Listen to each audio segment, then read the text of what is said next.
Today, very pleased to have Belle with us from Washington, D.C. Her book is entitled Refuge, published by the University of Pittsburgh Press. She has taught creative writing at the University of Pittsburgh and also at Vermont College. Has also worked for many years as a nurse. And I think you'll find that her lively and often surprising language is entertaining poetry. Poetry is always entertaining. Very interesting work, and I'm very pleased to be able to present to you Belle Waring.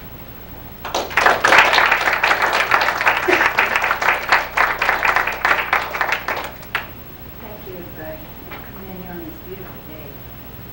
Went to the mall, train, very nice.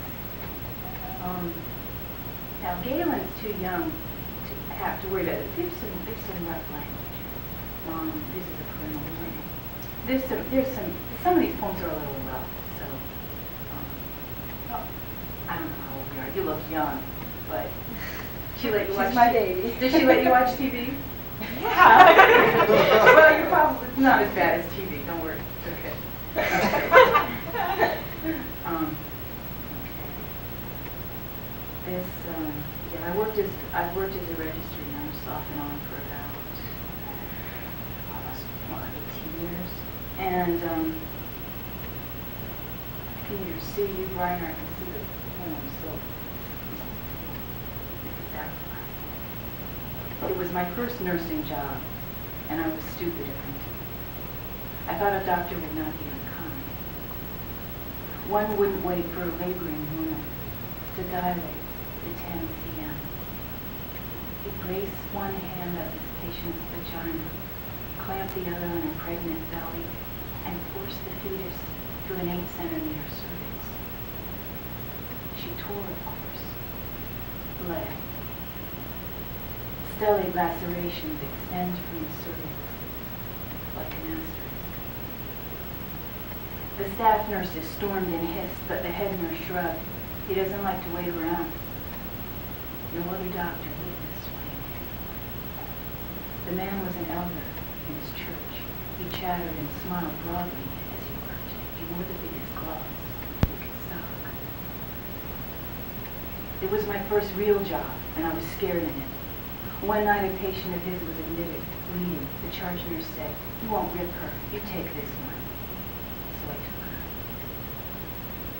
She quickly delivered a dead baby boy, not long dead. You could tell by the skin, intact, but long enough. When I wrapped him in a blanket, the doctor flipped open the cover to let the mother view the body according to custom. The baby lay beside her. He lay stretched out and still. What a pity, the doctor said. He sees the baby's penis between his own forefinger and thumb. It was the first time I had ever seen a male not circumcised, and I was taken aback by the beauty of it. "Look," said the doctor, "a little boy, just what we wanted." His hand, huge on the child, held the penis as if he'd just discovered a love charm hidden in his grandmother's linen. And then he dropped it. The mother didn't make a sound. When the doctor left, she said to me in a far, flat voice, "I called and told him I was bleeding bad. He told me not to worry." I remember what I said. Just that when I escorted her husband from the lobby, the doctor had already gone home. The new father followed me with a joyful strut. I thought, sweet Jesus Christ, did the doctor speak to you? No, ma'am? I said quick as I could so I wouldn't have to think. The baby didn't make it. The man doubled over. I told him all along. I would do it all over again and say, "Please, sir, sit down. I'm so very sorry to tell you. No, it's been 16 years. I would say, I am your witness. No, I have never told the whole truth. Forgive me. It was my first job, and I was lost in it.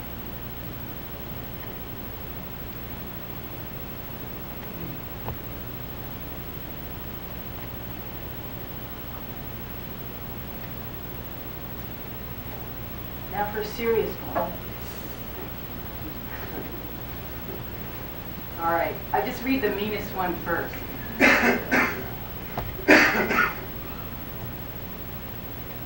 not all like that, by the way. Most of them are fine. This one's called Reprieve on the Stoop. If your first memory was the arms of your father about to chuck you out the window of that Catfish apartment in Downingtown, you couldn't dream. You don't remember dreams. Like when I got robbed, the scum face broke in my room while I was alone, asleep and naked. And when he left, I woke up, untouched. Now if the sun abides in these brassy leaves, quivering over my ankles, which talk to you, and you ask me to sit, so I do. You and I were both alive, and how bad is that? On the stoop, like a girl, with her front door key on 2 feet of green string around her neck, watching the boys shoot hoops, how they crouch and leap, extending to the rim, and sweat on the sweet net of neck over the t-shirts. Only now, we're not slinking home for supper in time to boil a pork dog and watch Dad throw his liquid obituary in Mom's face. We sit down on the stoop and watch the earth swing her hips to the next dance hit, and the dark slide his arms around her waist. Listen, I'm not romantic, but I do know grace when I see it.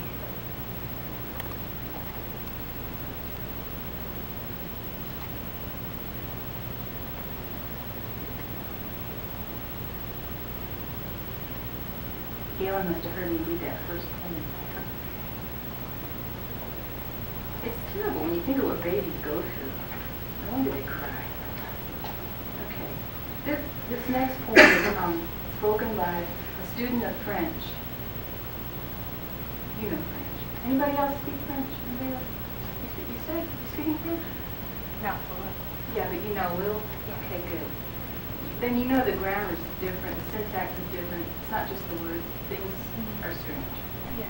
Yeah, okay. And this person's trying to figure it out, so she's playing with it. So there's a little French in here, but it's translated in the poem, so you'll get it. And then there's just a small kind of local joke. In downtown in D.C., there's this guy.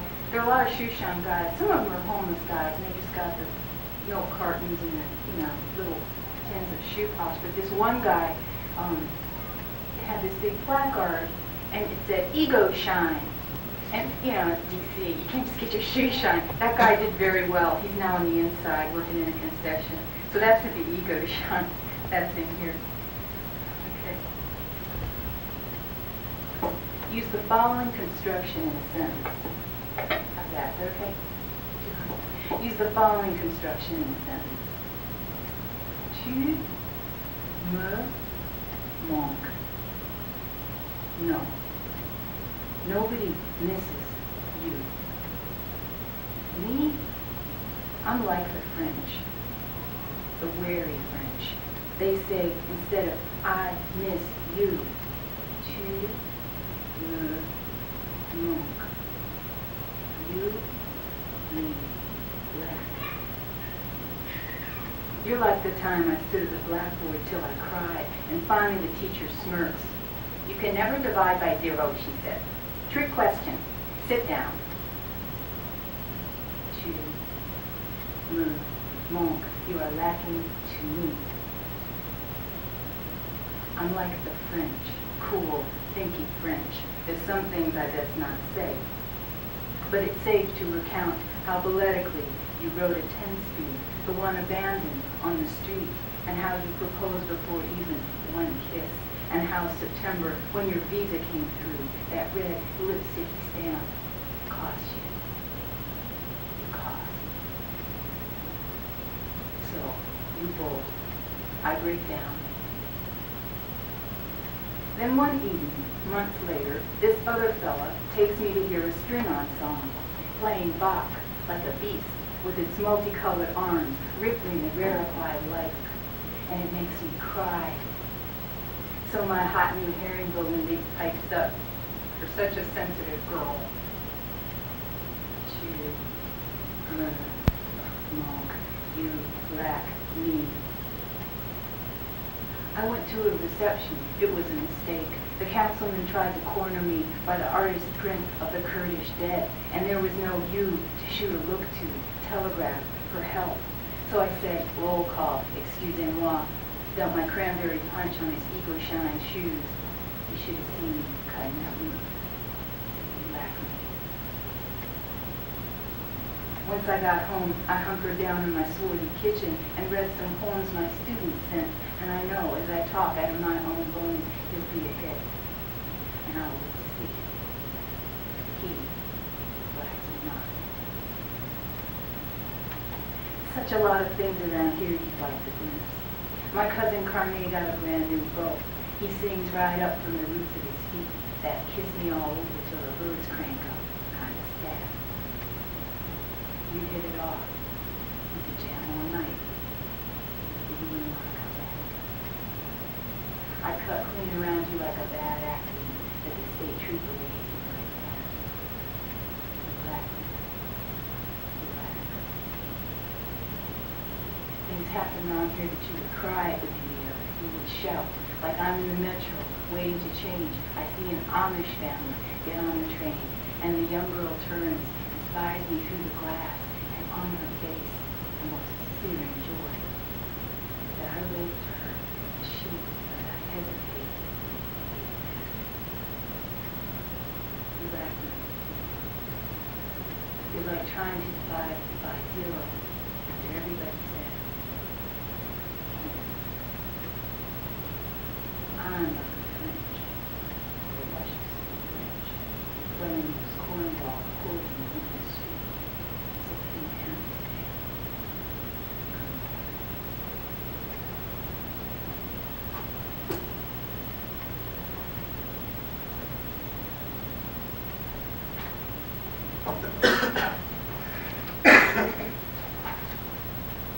So what do you guys feel like? You feel like mean poems? You want to hear about mean? We got mean. I mean, we really have mean. She lacks nothing. Okay, I know you. You know what a 22 is, a gun. 22. It's a little gun, but it can kill a person, no question. Outside music is a slang term some musicians use, some jazz musicians use. It means a kind of, it's probably old slang, but it means the kind of jazz that's very dissonant, like Ornette Coleman or some of Coltrane's Jupiter's Suite. It's the kind of jazz that makes you want to do your laundry. It's hard to listen to unless you're in that mood. You know, it's interesting though. Anyway, it's experiment. Some people call it experimental. Outside. Doesn't mean they're playing outside. This is the poem that has the meanest language. And some people don't want to hear this under any circumstances. And I understand that. Don't throw the tomatoes at me now. Come up and tell me later. But I left it in because the action in the poem turns on the language. And the poem's partly about what those words do to people. They're very injurious slurs. So, this, I'll just say one more thing. This poem, remember the Persian Gulf War? I had the flu real bad, and I was listening to the radio because I was so sick I couldn't read or do anything, so I had the radio on. And the war broke. The deadline came. Remember that deadline? And I was very frightened, and I tried to write a poem about the war. Of course, that was doomed. And but this is what I wrote. In the ladies' room at the Honeybee Bar and Grill.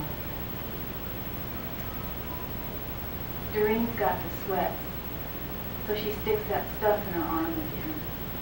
Makes her eyes glint like a Scot-free fox. But man, she's not. tipples on Fredonia's flask, and Fredonia's murderous. Her uncle raped her sister, right? And now Fredonia's copped a 22, snubbed in her black clutch bag. She brushes the hair back out of my eyes. Doreen, touch this child with a needle, she says, and I'll kick your lame white ass. I'll watch her strut, the color of Fredonia, the color of high tide sand. She got Kit Kat eyes. One time she got thrown down the honeybee's back steps, bit clean through her lip, and never cried. Now the band's crazy in the outside stuff. Jazz so thrax and dissonant. The audience bellows. They want love songs. And us, we're safe from the ladies. But my eyes keep pointing in the glass, for I can't look too weird in this glittery light. I'm 17, scared to leave the ladies' room. First time ever on the street. Scared to smell Fredonia's flask, tugging that lickety-deek, like my mama, spider, sharp across the room, her face stuck to the mask booze makes. Now see, I'm out of there. But don't you remember that scotchy stink? And doesn't the memory circuit break? Why don't you bolt? You're rooted, stupid, in the ladies' room, when the door slaps open, and a queen trips in, on fat platform heels, and a turquoise shift above the knee. He says, hey, honey. I say, hey, back. But Fredonia balls. The man scrapes off his two-tone wig, rubs water over his scalp. Inside his arms, all bumps and sores, track up and down. The color of him, stale, strong coffee, down your dress, 6 shades darker than Fredonia. This is the ladies' room, she says, you nigger fag. And then the man stands up. Water ripples down his face, and his eyes snatch at you like a baby trying to tell you what happened. It's just one word, one single word. Come, he says. When the gun came out, he said, please. Please. I would like to say that I kept both my hands on Fredonia's arm. Like to say nobody got hurt. Like to say Doreen went home to Macon and sent for Fredonia, who beat the rap for shooting her uncle point blank. Like to say, come up a bad cloud and wash down the walls of my face. Like to say the women's last names, which I have forgotten. To say the man's name I never did hear. Say I'm not the only one who never did time and who survived. And I remember much better than my own. That man's eyes.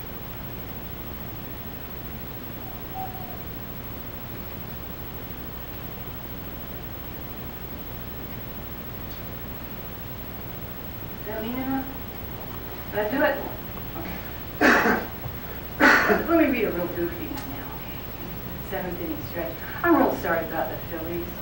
I really am. I shouldn't even bring it up. We should have a collective mourning period right now. It really is. We can talk later, but I broke my heart. I got a real good friend down in Philly. All right. So this is goofy. This is not serious poem at all. Anybody ever get migraines? Y'all know what migraines are like? Yes, those who know, we should have a club. They're bad. They're real bad. You can't do anything. You sort of throw up for a while and you lie around in your bed. This is called after a ferocious migraine, you realize. After a ferocious migraine, you realize what's missing from your life. When a student bucks into your office, oh Lord, the kid's eyes are soaking you up. His face as open as this bucket of tulips, snubbed up wet to his chest. The kid's got a crush. He's washed his hair, gleaming like the crows who landed on the eaves outside your window at 6 a.m. and hollered, "You, in there, you with the migraine. It's the 3rd day of spring at 60 degrees. You with the trash luck with the good-looking men. Hey, get a life." The kid's got hair like those smart-ass crows. He's 20. Here, a whole big bucket of tulips waggles fat in your arms. The crows start snickering. Hey, can we watch? Kids got lips like pillows the battered pilgrim sinks into and finds God on the spot. Oh no, quid me crows. When can a woman ever look so old at a boy like that?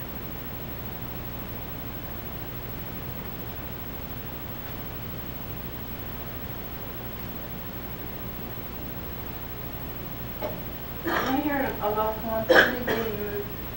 Or you want that mean stuff? No, you can. You want a love? A love poem? Yeah? That wasn't love, that was other. Huh? Yeah.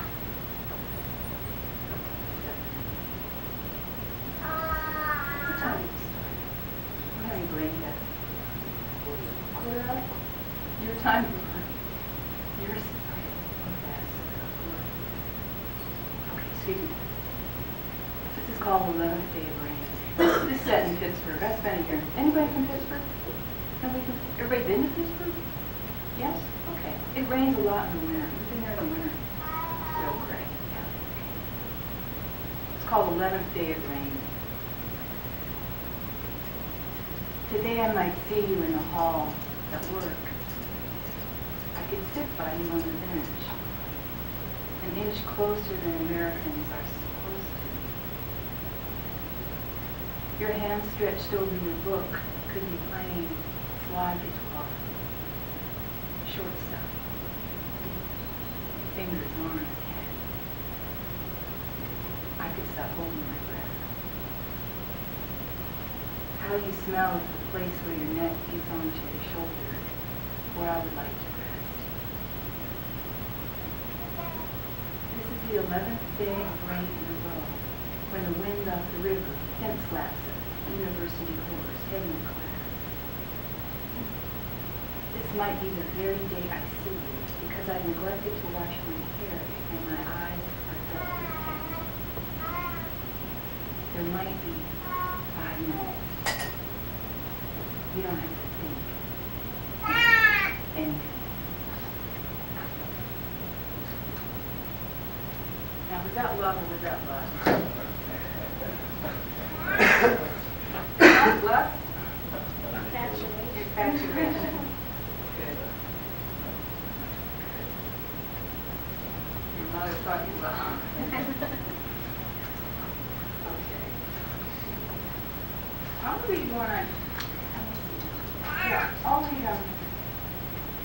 some of y'all look young.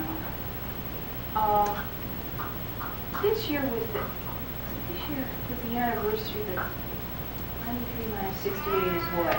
Quick one. It's 93 minus 25. Thank you. It was the 25th anniversary of the Tet Offensive in May. And that is, did anybody serve in Vietnam? It was, Tet means the Lunar New Year. And isn't that right? Okay. And a major offensive was launched on that. And it was a surprise, and the American Army was very badly routed on many fronts. And so that's Tet. That word comes up in the poem. It just says Tet. That just means the whole thing in this context. Now, this poem, I taught an undergrad poetry workshop for the first time in the fall in Pittsburgh, and they were a really wild bunch. And I was trying to teach them revision, and they didn't want to revise because they all want to be Flaubert, who never revised, right? Flaubert didn't revise. So Flaubert was a genius. No, there are no geniuses in this room. Yeah. What do you mean? But I couldn't get through to it. So one said, well, why don't you just bring in your draft? You know how you did it. Well, I threw away all my, now what am I going to do? So I went home and I wrote, I'm crazy, I went home and I wrote a poem in 1 week, and I saved the drafts. And it was a horrible experience, because you think it's bad to write a poem for your teachers, right? You ever try to write a poem for your students? And anyway, I learned a lot. I won't bore you with the rest, but this is what happened. And, let's see, what else? It's, all right. It's about that. That's the career, I guess. It's called parts. This guy from the Wanet's trying to sell me his truck, and a light parking over the street at dusk snapped me back 20 years to the hospital when I went to find Woodson, my first, my flood, and me rolling into dice down the hospital hall, skating right into the sheet, not me, not graded and spaced, not visiting my first. Woodson in seclusion, four corner restraints, strapped to his veteran's hospital bed, smelling of undigested. I went to see him, knucklebone dice knocking inside my head. He was calm by then. Me, the one with eyes like houseflies beating their heads on the glass. 4 days on his back in cowhide restraints. His eyes were babies who stormed through a wall in his sleep. The nurse refused to unstrap him. I went to the ladies, let my head down sick, and a woman with red hair, longer than her skirt, came into the stall and licked my face. It's your man. Spoke down. And me, turning 19, Woodson, my first, taught me to work on a Chevy truck, pull plug wires, watch for sparks, jack it up, break the lugs, so I wouldn't get stranded and have some psycho knock me in the head, crush my fingers, crack my piano hands. Take your time now, he said. Saw a man lose his fingers because he wouldn't wait. So wait, he told me that when he was 14, I didn't know him then. I couldn't save him then. On a flat back road, on a wet June night, this cracker ripped out 2 feet of pipe and put to me gas, and there was no one to tell. So 4 years later, he gets shipped out to Vietnam just before Tet. Infantry means right out of high school, he gets to hook his buddy whose legs are blown off to the groin. He gets to panic and shoot before he looks and hit a little girl. The dice in my head say, you're just a black and white leaflet, you couldn't stop the war. Woodson, in seclusion. But I'm up, I said. He had eyes like Tobias when he meets the archangel, incognito. Eyes, a slur, molassy, ache, steam, and wait. Woodson listened, never held his breath impatient for his own turn to speak. Listen. My mama, she shoved her fist inside a voice in a train, jumping the track down the gullet. So, list, he heard me, my verse, listen, my shout, my tight wood grain on the roof of the piano's mouth. He tore the door off its hospital hinges and got shipped downstate. And when today rattles back down in my head, it seems I'm 41. And this guy from the Wanet's here to sell me his truck. So I tie on a head rag, slide underneath, and see his secret oil leaks talking to the street. He says, look at the pretty lady jumping under my truck. I crawled out with the flashlight in my fist. Get this waist off my block. And my inside eye spied Woodson, smiling over some resuscitated engine. And the dice rolled up real tight in my head, said, you know he broke down because you just didn't love him enough. And I saw his eyes, and my breath snapped like the green bone in a child's arm, like the fist that hits you with what you would find lost.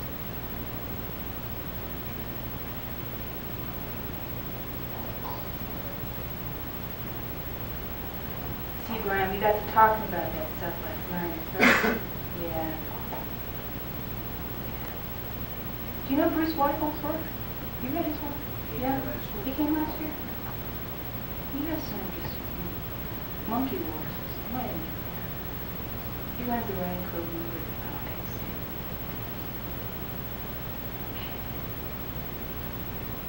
I read it over at Penn State in March, and he asked me to read this poem. He's a vet, and he asked me to read this poem, so I read it. So I'll read it again. This is, my mom used to live right down the street from a little jazz club called One Step Down. And it's an old-fashioned, watch your step. You know, it's old-fashioned. The restaurant that we went to last night, when you come out of the restaurant, it says One Step Down. You don't see it much. It's real old-fashioned. Anyway, what else? Monk. Thelonious Monk is a pianist. He was a genius, and kind of hard to describe him. Anyway, he's playing music in the and on the jukebox. And then Columbia Road. These are neighborhoods that are now kind of a little bit yuppie. Columbia Road, it's in question, but it used to be a lot worse. 10 or 20 years ago, it was the kind of street where anything could happen. You know, guys running around with pistols and stuff. And anyway, so this is sort of a DC poem. Okay. Oh, and there's one line here from the I Ching, which maybe that's a 60s thing. Do people still do the I Ching? Yes?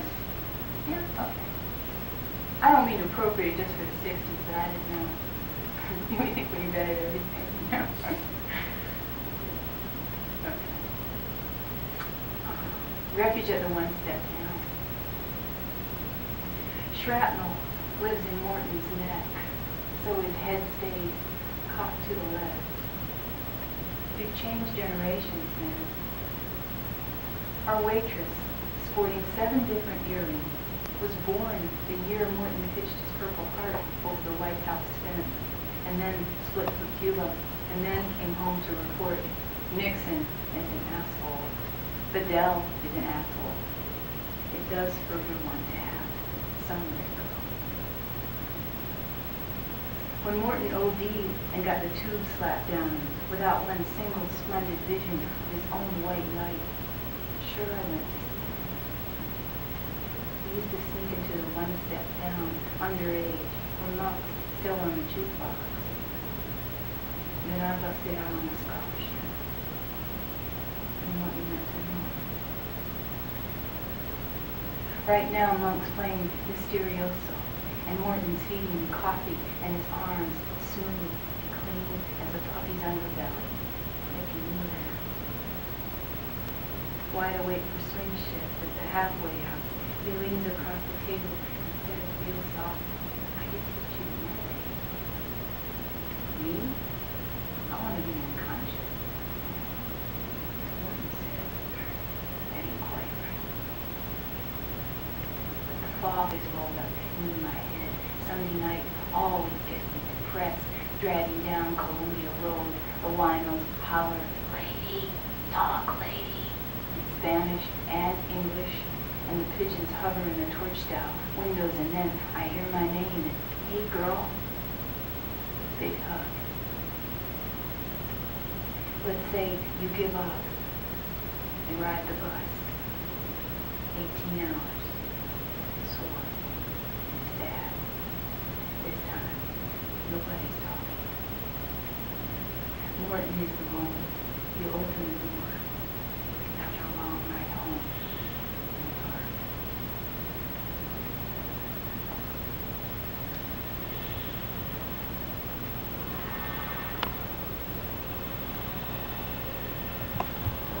I'm reading mostly new work. Did anybody have special requests? Okay, good. Book's getting old. Not fair.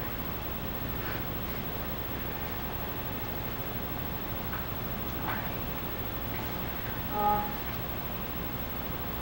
Just a couple. Started at quarter. I'm sorry. I can never keep track of time. I should have like an alarm clock. Like I'm gonna read about half an hour, right? Something like that. Okay. Are you guys tired? Just a little. Okay. I'll read a weird one. There's a neighbor. Where did you Where do you know in Pittsburgh? Do you know like South Side or Oakland? If you cross the rivers, go south, there's South Side is where the steel workers used to live, right? And if you go up beyond that, right outside the city limits, Mount Oliver, there are lots of mounts. This is Mount Oliver. It was right around the corner from where I used to live, and it's not really a terrible neighborhood, but it is poor. So this is set in the Foodland on Mount Oliver Street. Foodland's like a big grocery store. So, does anybody ever read those tabloid magazines? Confess.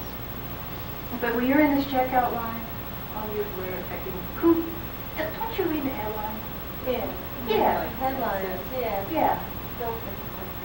Yeah, well. But there's something about those headlines and those photo montages. I don't know. Somebody should do their thesis on it, you know? Something like that. This is called supermarket weirdness. The sun's dropped, kicking its centipede feet, and you're in Foodland on Mount Oliver Street, where the fish looks too stepped on to steal. So you settle for Doritos and a quart of skim. Now, you and your hunkster, the black-eyed man, are not holding hands in the express line. He will not catch her cuddlesome eye. Banks and banks of fluorescent lights are beating his face to a rejected prune pond. Every child in the store is shrieking. Every child in the store is being struck. The breath mints glitter like paranoid thistles. The street drugs you ate back in 1969 are wreaking karma in your cortex, and it's wild upstairs in your cranial office. This is how come Liz and Dolphin helped die, birth underwater twins. This checkout sandpaper is a mob publication. Your sweetheart tells you so. But he's forgotten. No check. Don't they recognize him in his intellectual spectacle? He's not a food stamp man. Now he's punching the air with his fist. You hide and live hide. It's 11 p.m. The cashier is gaunt. South boys are bowling frozen turkeys in the aisles. And it all comes back. Your first full-time job in that tatty beach town, packing lobster tails, while the factory cats ambushed your ankles so you fumble the goods. The ladies on your line, after 30 years of labor, still making $1.60 an hour. Their tabloids on break and never question it. World without end. With your scholarship to college, you never went back. But Liz saves, and God is risen from the waters. You show your man this evidence, how lush goddess and dolphin consort rescue the princess from her happiness. But when he curls his lip at your childishness, you wonder what love really is. This is supermarket weirdness. Then the manager, a taciturn Joe with a shrapnel limp, comes to okay the check. Your boyfriend only would say thanks. By the time you reach the parking lot, you have summarily broken up. And when he drops you at your door with your Doritos and your quart of skim, you sit on the stoop and sit until a first maniac star comes out. It must be planet, so bright. It must just be passing through the blessed weirdness of the night.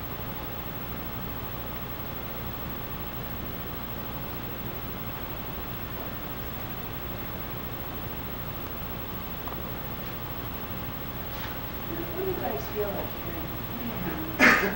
I've got an alternate, I don't feel like hearing. I have too many.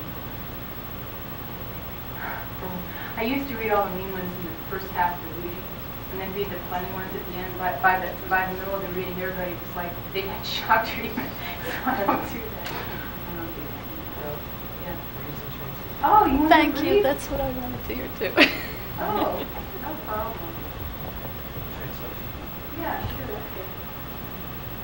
Okay, sure. I won't tell you what critic this is about. I was at Provincetown. The Fine Arts Work Center in Provincetown, which is up on Cape Cod. And they give you a little tiny bit of money to give you a place to live. And they leave you alone without, what, 7 or 8 months? 7 months. I got kind of trapped. You ever get trapped in a reading? Sure you have to get trapped in a reading. But you ever get trapped in a reading where you really want to leave and you can't? You're sitting right in the front row, the provost is there, and you have to sit there and kind of look like you're paying attention. And I don't know, I was in a mood. So I started to write a poem, and all I had to write was an envelope, so I dismantled it and started writing on, like those, prisoners of war, and they write in this real tiny hand.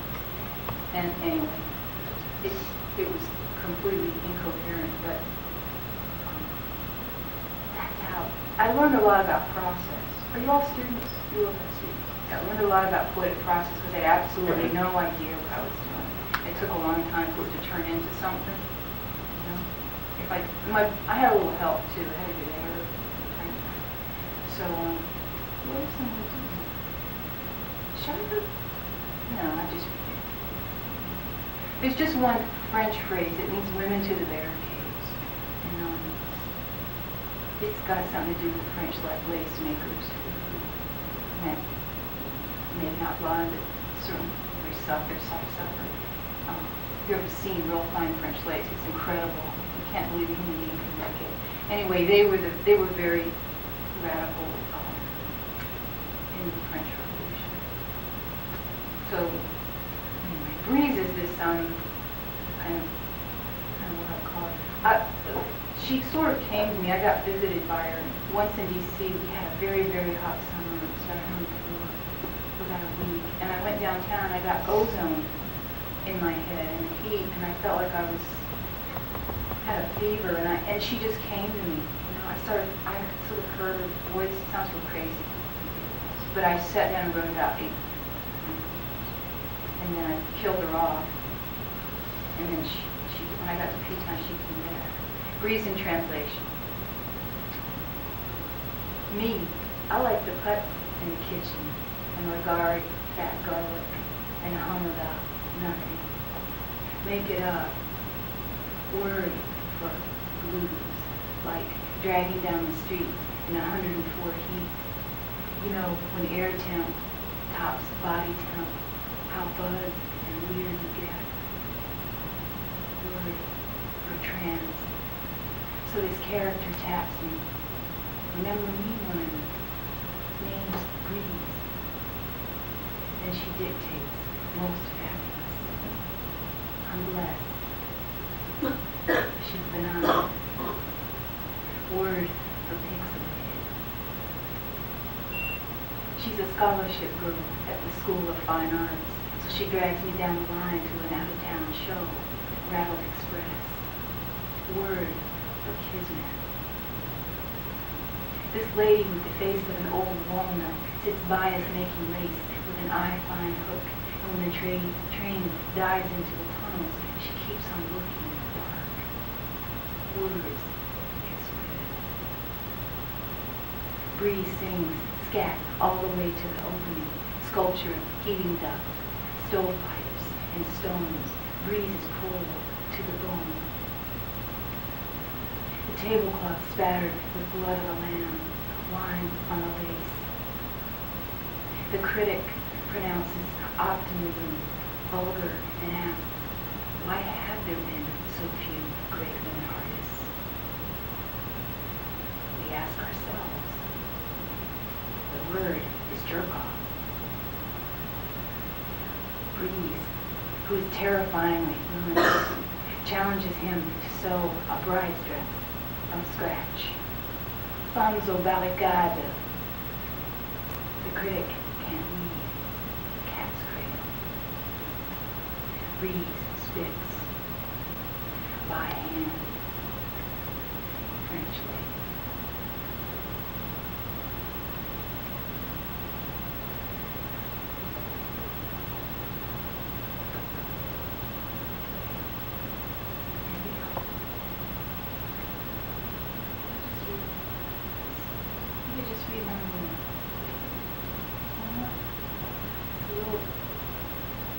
starts out kind of gross, but then it improves.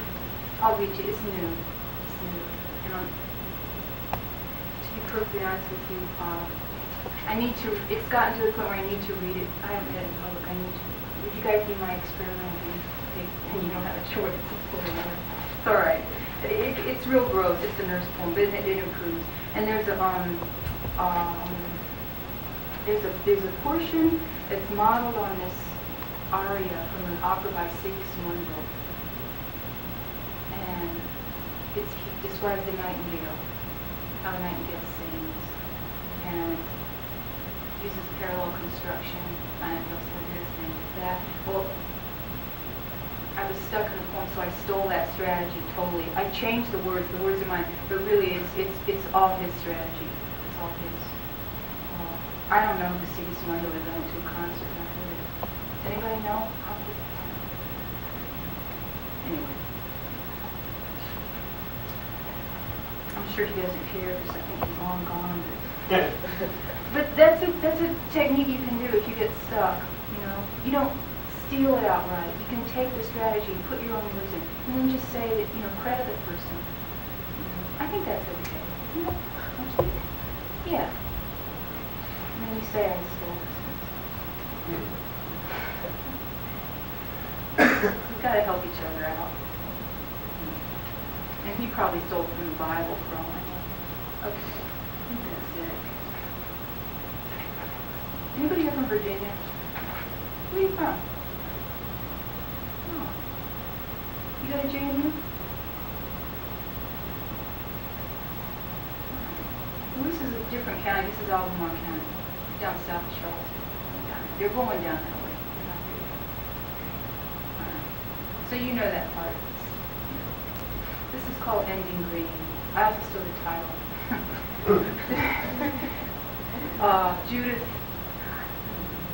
Judy Vollmer, who's a poet at Pittsburgh, has a book called Level Green. A book of poems called Level Green. So I may change the title. I haven't talked to her yet. It's called Ending Green. All those paintings with angels saving pilgrims, it's metaphorical, but it's not. All those times people get in your face, wreck your day, you're out of work, you're an orphan, your parents are always drunk, or calling you up. No one's listening to you. Fed up as they are with you, you will die alone. You will make yourself die. Don't make this romantic. Don't make it interesting. The saints may not swoop in by deadline. I know this.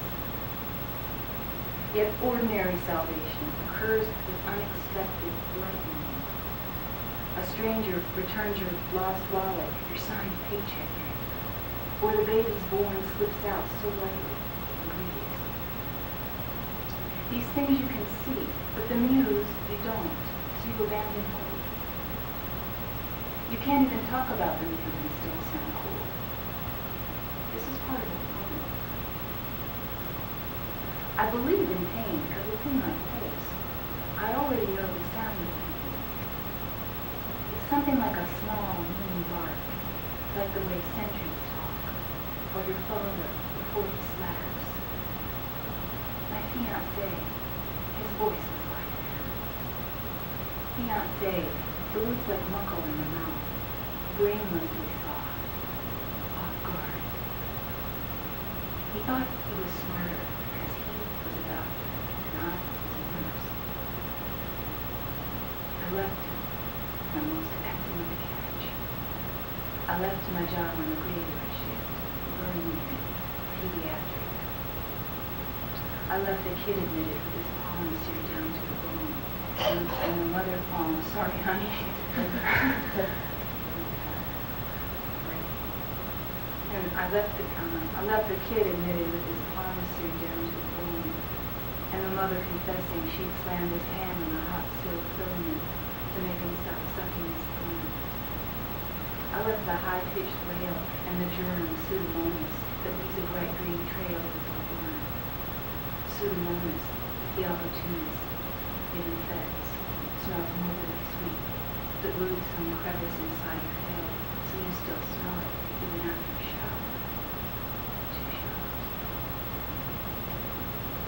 Forget those TV movies with the war killer holding one stiff. Stop. The morgue is a walk-in meat locker with shelves like her food in the refrigerator. Only bigger.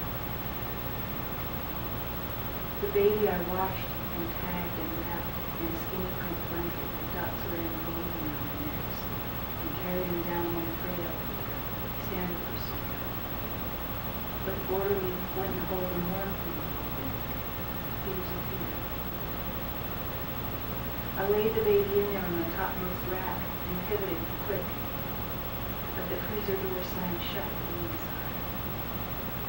And a chill, peculiar air. I never thought I'd have to play like that in a thick, dark box, watching for fever to turn gray. You who are, when have I not betrayed you? You who are. I thought I was different when it was dead. Please, please, I'll be good. But I always renege. I always renege. You should have propped the door. It was all my fiancé said after I got home.